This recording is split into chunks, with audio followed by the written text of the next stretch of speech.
Hello दोस्तों, आप सभी का स्वागत है एक बार फिर से मेरे चैनल पे। दोस्तों, मिनिस्ट्री ऑफ रेलवे ने सभी जोनल रेलवेज़ को एक नोटिस सेंड किया है। ये नोटिस सभी को भेजा गया है। इस पे एएलपी की एजुकेशन क्वालिफ़िकेशन के रिगार्डिंग उन्होंने सभी को इन्फॉर्म किया है, हर जोनल रेलवेज़ के जीएम को। तो इसके बारे में आप सभी को भी पूरी डिटेल के साथ दोस्तों क्लैरिफाई करूंगा। पूरी डिटेल के साथ मैं भी आप सभी को बताऊंगा कि एएलपी की वैकेंसी और टेक्नीशियन की वैकेंसी कब तक आएगी, और जब आएगी तो उस पर एजुकेशनल क्वालिफ़िकेशन क्या उस पर रहेगी एएलपी के लिए और टेक्नीशियन के लिए। क्योंकि इन दोनों पोस्ट की वैकेंसी दोस्तों आपकी 110% ये नोट करके रख लीजिए कि नेक्स्ट इलेक्शन से पहले आपकी कंफर्म ये आएगी। नेक्स्ट ईयर में मार्च से पहले दोस्तों ये आपकी वैकेंसी एएलपी और टेक्नीशियन की 110% आएगी ही आएगी। तो सबसे पहले आप लोग दोस्तों इस वीडियो को लाइक कर दीजिए और चैनल को सब्सक्राइब कर लीजिए। जो भी चैनल पे नए हैं वो लोग सब्सक्राइब कर लीजिए, क्योंकि ये वीडियो बहुत ही इंपॉर्टेंट होने वाली है आप सभी के लिए। तो चलिए स्टार्ट करता हूँ कि इस वीडियो पे क्या बताया गया है। ये नोटिस देखिए दोस्तों, 11 दिसंबर को 2 दिन पहले ये निकाली गई है। और इस पे सब्जेक्ट आप लोग चेक कर सकते हैं, clarification regarding minimum prescribed educational qualification for direct recruitment to the post of assistant loco pilot in level 2 regarding. तो दोस्तों इस पे मैं आप सभी को ये क्लियर बोलना देना चाहता हूँ कि ये जो नोटिस है इस पे आप सभी को उतना समझ में नहीं आ पाएगा, ये उतना ज़्यादा क्लैरिफाई नहीं हो पाएगा। तो मैं यहाँ पर आप सभी को ये दिखाने वाला हूँ कि कहाँ पर और कैसी क्वालिफ़िकेशन आपकी रहने वाली है। तो डिप्लोमा के लिए जो दोस्तों हैं आपकी, डिप्लोमा के लिए, हाँ देखिए, अगर आप लोगों ने डिप्लोमा किया है, नॉर्मल डिप्लोमा, तो सिर्फ और सिर्फ दोस्तों आप लोग एएलपी के पोस्ट के लिए एप्लीकेबल हो पाएंगे। जी हाँ, सिर्फ अगर आप लोगों ने डिप्लोमा किया है तो एएलपी के पोस्ट के लिए आप लोग एलिजिबल हो पाएंगे।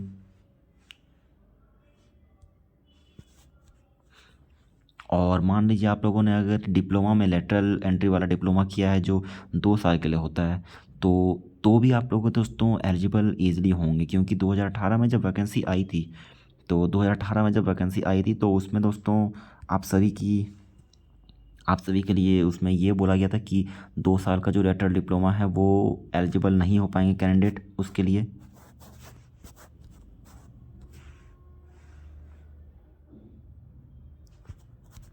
बट 2018 में दोस्तों ये क्या हुआ था कि जब वैकेंसी आई थी तो जिन्होंने 2 साल का डिप्लोमा किया था वो 2 साल के लिए भी बंदे एलिजिबल थे। तो अगर आप लोगों ने 2 साल का डिप्लोमा किया है या फिर 3 साल का नॉर्मल डिप्लोमा किया है तो भी आप लोग एएलपी की वैकेंसी के लिए एलिजिबल होंगे दोस्तों। ये 110% नोट करके रखिए।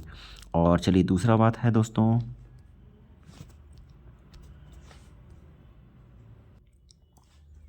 और जिन्होंने दोस्तों आईटीआई कंप्लीट कर लिया है सिर्फ वही एलिजिबल हो पाएंगे। जैसे मुझसे बहुत सारे दोस्तों ने कमेंट करके पूछा था, मुझे व्हाट्सएप पर भी मैसेज किया था दोस्तों ने कि जिनका लास्ट अपियरिंग है, जिनका लास्ट ईयर है, या जब तक वैकेंसी आएगी उसके जस्ट 1 महीने के बाद उनका कंप्लीट हो जाएगा। तो इस तरह वाले बहुत सारे कैंडिडेट हैं तो जिनका अपियरिंग चल रहा है, तो वैसे कैंडिडेट दोस्तों एलिजिबल नहीं होंगे। ये थोड़ी सी बैड न्यूज़ है, बट क्या करेंगे। तो यही है दोस्तों फैक्ट कि जिनका आईटीआई कंप्लीट हो गया सिर्फ वही एलिजिबल हो पाएंगे एएलपी की पोस्ट के लिए। तो अगर मान लीजिए आप लोगों की वैकेंसी मार्च के 12 तारीख को आती है सपोज़, और 11 तारीख को आप लोगों का आईटीआई का एग्ज़ाम कंप्लीट हो चुका है, सर्टिफिकेट आप लोगों के पास आ चुका है, तो दोस्तों आप लोग एलिजिबल होंगे। जस्ट एक दिन पहले भी अगर आप लोगों को कंप्लीट होता है तो भी आप लोग फिल कर पाएंगे उस वैकेंसी को। और दोस्तों जिनका 12th पास है नॉर्मल पीसीएम से, फिजिक्स केमिस्ट्री मैथ्स, या फिर मान लीजिए केमिस्ट्री नहीं भी है, सिर्फ फिजिक्स और मैथ्स भी है, तो आप लोग दोस्तों एएलपी के लिए तो एलिजिबल नहीं हो पाएंगे। लेकिन आप लोग एसएनटी की जो पोस्ट आती है, एसएनटी की पोस्ट में जो टेक्नीशियन की पोस्ट आती है, 12th पोस्ट वाले, जो 12th जिन्होंने पास किया है, 12th पास वाले एसएनटी में दोस्तों टेक्नीशियन की जो पोस्ट आती है उसमें आप लोग एलिजिबल होंगे ईज़िली। अगर आप लोगों ने फिजिक्स और मैथ्स किया है तो आप लोग एलिजिबल आराम से हो पाएंगे, आप लोग टेक्नीशियन की पोस्ट को भर पाएंगे। और आईटीआई का मैंने आप लोगों को बताया कि आईटीआई में अगर आप लोगों ने पूरा कंप्लीट किया है तभी एलिजिबल हो पाएंगे। और दोस्तों एक देखिए सबसे मेन चीज़ ये है कि टेक्नीशियन की जो पोस्ट आती है, टेक्नीशियन की पोस्ट में दोस्तों क्या होती है कि टेक्नीशियन के पोस्ट पे दोस्तों जो 12th पास होते हैं,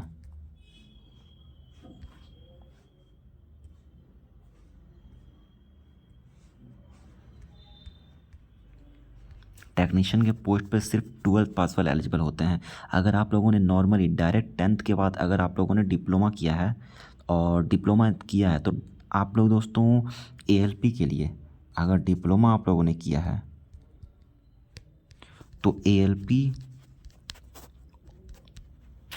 और टेक्नीशियन दोनों के लिए आप लोग एलिजिबल होंगे। ये नोट कर लीजिए। अगर आप लोगों ने डायरेक्ट 10th के बाद अगर डिप्लोमा किया है, डायरेक्ट 10th के बाद अगर डिप्लोमा किया है तो डिप्लोमा करने के बाद दोस्तों क्या होता है कि आप लोगों का 12th की डिग्री ईजिली हो जाती है। बट आप लोगों ने सॉरी दोस्तों, देखिए यहाँ पर थोड़ी मिस्टेक हो गई। अगर आप लोगों ने डिप्लोमा किया है, मान लीजिए 10th के बाद डायरेक्ट डिप्लोमा किया है, 10th प्लस डिप्लोमा, अगर आप लोगों ने 10th प्लस डिप्लोमा किया है तो सिर्फ आप लोग एएलपी के लिए एलिजिबल होंगे, सिर्फ एएलपी के लिए एप्लीकेबल हो पाएंगे, आप लोग एलिजिबल होंगे।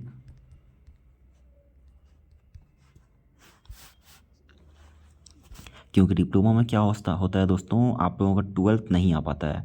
बट अगर आप लोगों ने 10th के बाद बीटेक किया है तो बीटेक में क्या होता है, 12th भी आप लोगों का ऐड होता है। तो 10th के बाद अगर बीटेक आप लोगों ने किया है दोस्तों, बीटेक अगर किया है तो आप लोग एएलपी के लिए भी एलिजिबल होंगे और 12th में जो टेक्नीशियन की पोस्ट आती है वो भी एलिजिबल होंगे। क्योंकि 12th की जो पोस्ट आती है टेक्नीशियन की वो 12th बेस पे होती है, इसीलिए आप लोगों का बीटेक इसमें कंपलसरी है। अगर 10th के बाद आप लोगों ने डायरेक्ट डिप्लोमा किया है तो आप लोग एलिजिबल नहीं होंगे, ये चीज़ नोट करके रखिए। बट अगर आप लोगों ने बीटेक किया है तो सभी पोस्ट के लिए आप लोग एलिजिबल होंगे। तो ये फैक्ट थी दोस्तों। और चलिए बात करता हूँ एज पे कि एज क्या रहेगी आप लोगों की। देखिए एज दोस्तों एक्चुअली 2018 में जब वैकेंसी आई थी एएलपी की, तो 2018 में जो वैकेंसी आई थी दोस्तों उस पर जनरल के लिए एज दिया गया था 18 टू 28। बट बाद में लोगों ने बोला, स्टूडेंट ने बोला कि नहीं 28 नहीं, वो एज को बढ़ाया जाए थोड़ा। तो रेलवे ने बहुत ही ईजिली बढ़ा दिया था उस एज को, और ये बढ़ाकर उसे 2 ईयर बढ़ाकर टोटल 3 साल कर दिए थे रेलवे ने। तो ये भी इस साल भी वही सेम होने वाला है दोस्तों, यही सेम होने वाला है इस साल भी। आप लोगों का यूआर के लिए दोस्तों 18 टू 30 रहने वाला है, और जो ओबीसी हैं ओबीसी के लिए 18 टू 33 रहने वाला है एज। और एससी एसटी दोस्तों, एससी एसटी के लिए 18 टू 35 रहेगा। तो यही एज रहने वाली है। और वैकेंसी कब आएगी दोस्तों, ये आप लोग नोट कर लीजिए डेट। देखिए आप लोगों का मार्च में दोस्तों, मार्च में आप लोगों का चुनाव होने वाला है।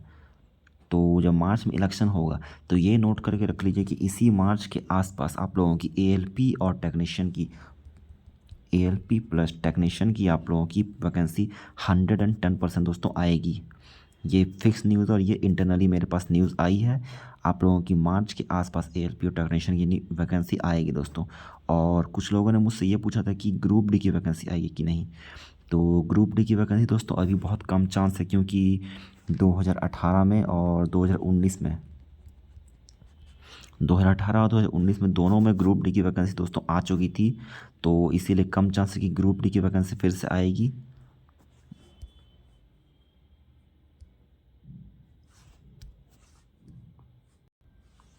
और दोस्तों सबसे बड़ी न्यूज़ ये है कि आप लोगों ने मुझसे कमेंट में ये भी पूछा था कि एज में छूट मिलेगी कि नहीं। तो एसएससी जीडी की जो वैकेंसी आई थी दोस्तों, एसएससी जीडी में आप लोगों को छूट दिया गया था, जो कि 2 साल का छूट था। तो एसएससी जीडी में आप लोगों को छूट दिया गया। फिर डिफेंस की जो भी वैकेंसी आ रही है, मेरे स्टेट पे पुलिस की वैकेंसी आई, उस पर भी आप लोग उस पर भी हमें छूट दिया गया। राजस्थान पुलिस की भी आई, उस पर भी छूट दिया गया। मतलब डिफेंस में आप लोगों को छूट दिया जा रहा है दोस्तों। और सेंट्रल की वैकेंसी पे सभी जगह छूट दिया जा रहा है। तो मैक्सिमम चांसेस है दोस्तों कि ये एएलपी की जो वैकेंसी आएगी और टेक की, उस पे भी 2 साल की छूट आप लोगों को मिलने की उम्मीद है। ये कंफर्म तो नहीं मैं बोल सकता, बट मिलने की उम्मीद है।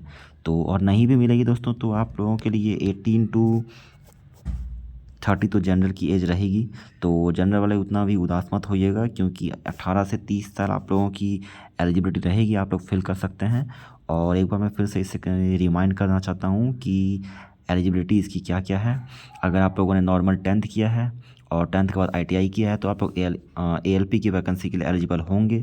और अगर आप लोगों ने 10th के बाद डायरेक्ट डिप्लोमा किया है तो आप लोग सिर्फ ALP के लिए एलिजिबल होंगे दोस्तों। टेक्नीशियन की पोस्ट नहीं फिल कर पाएंगे जो 12th बेस पे आती है। बट अगर आप लोगों ने 10th के बाद डिप्लोमा नहीं किया है, 10th के बाद आप लोगों ने अगर डायरेक्ट बीटेक किया है तो आप लोगों का 12th उस पर ऐड रहता है। तो उसमें आप लोग टेक्नीशियन की पोस्ट और ALP की पोस्ट दोनों पे एलिजिबल होंगे। तो बीटेक वाले दोनों पे एलिजिबल होंगे और 10th और डिप्लोमा वाले सिर्फ ALP पे। तो यही थी दोस्तों। और मैं अपने नेक्स्ट वीडियो पे आप सभी के लिए ये भी आप लोगों को बताने वाला हूँ कि ITI में किस किस ट्रेड से आप लोगों ने किया है तो एलिजिबल आप लोग हो पाएंगे। और मतलब कौन कौन सी ट्रेड है, जैसे वेल्डर, टेक्नीशियन, वेल्डर, फिटर और ये सब जो पोस्ट रहती है, ये सब जो ट्रेड रहती है। तो इस पे मैं चर्चा करने वाला हूँ। इस पे आप लोगों को मैं पूरी डिटेल के साथ एक वीडियो क्रिएट करूँगा दोस्तों अपने नेक्स्ट वीडियो पे। और आप लोगों को बताऊँगा कि ALP में कौन कौन से लोग एलिजिबल होंगे अपने ट्रेड के अकॉर्डिंग। तो वो चैनल को सब्सक्राइब कर लीजिएगा और ये एजुकेशन क्वालिफिकेशन वाली वीडियो दोस्तों अपने दोस्तों में शेयर कर दीजिएगा ताकि ये न्यूज़ सभी को मालूम चल सके। तो चलिए मिलता हूँ आप सभी से अपने अगले वीडियो पे, तब तक के लिए जय हिंद, धन्यवाद।